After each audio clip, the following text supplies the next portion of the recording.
everybody. It is a green 145 or green 154, either or, and I have come to explain a concept in a world I'm making, specifically related to a story of mine. Well, I'm sure it'll be in the title, it is the world I call Apocryphal Normality.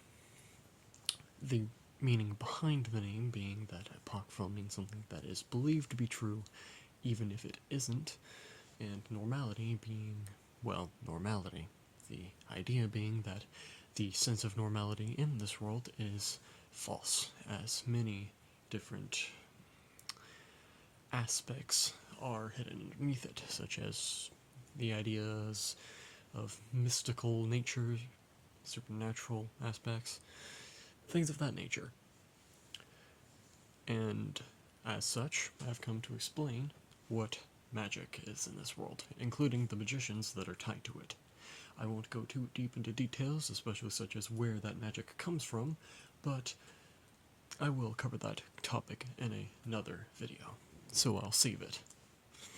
For now, at least.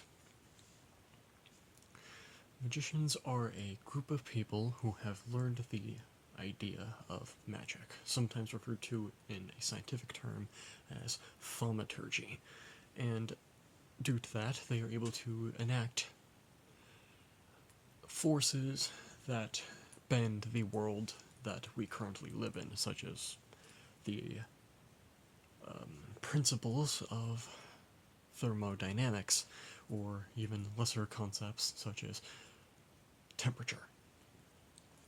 Things of that manner. The actual extent of one's magics extend to themselves, as well as how they go about using it.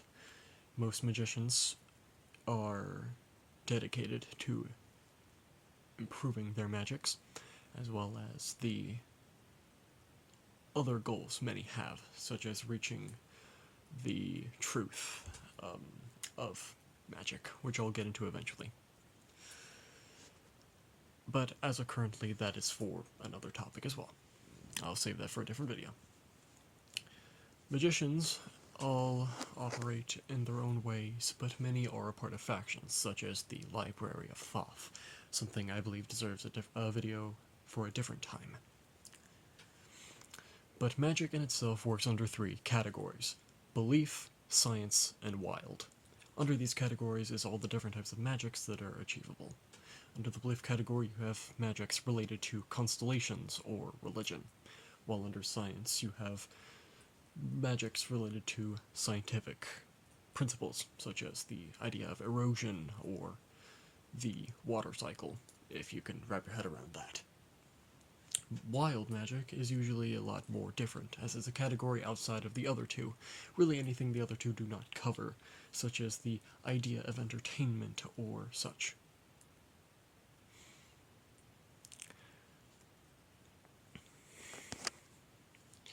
Now, it is important to understand how exactly magic works in this world. It bends reality to an extent in order to enact the user's will onto the world.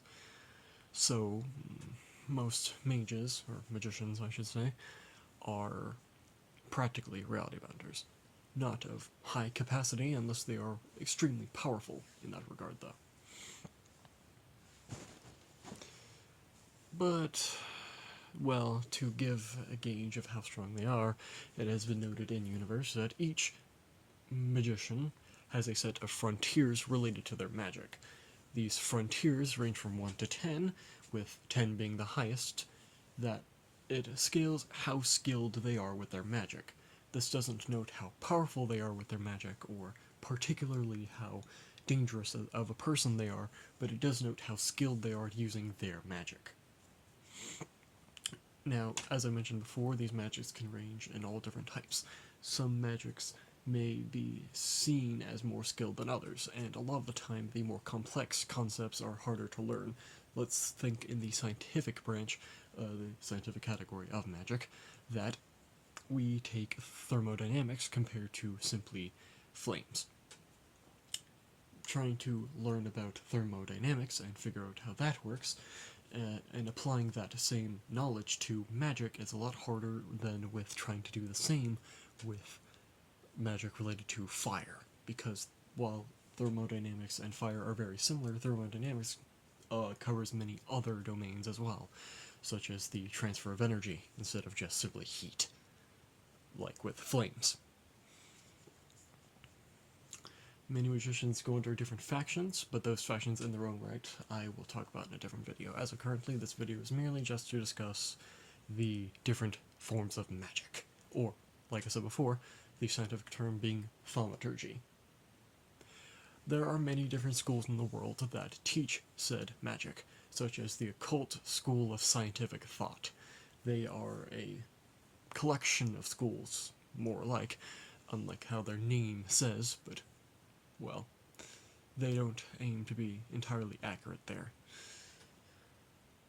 They are a collection of schools that all research and teach the scientific thought of the world, so they are the equivalent of many different versions of Harvard University.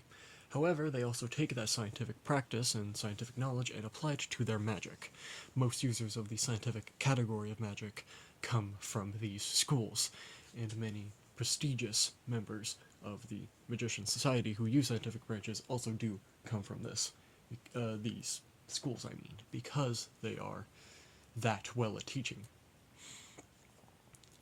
It is one thing to note that magicians and other users of mystical laws, such as witches or certain diabolists, are very different, as magicians simply use the direct power that is called magic, while witches rely on witchcraft, and the other example I gave being diabolists relying on demonic occult arts. But I believe that should be all. I may make another part to elaborate further, but I'll leave this one as a part 1, maybe. Goodbye. And, well, you were dismissed.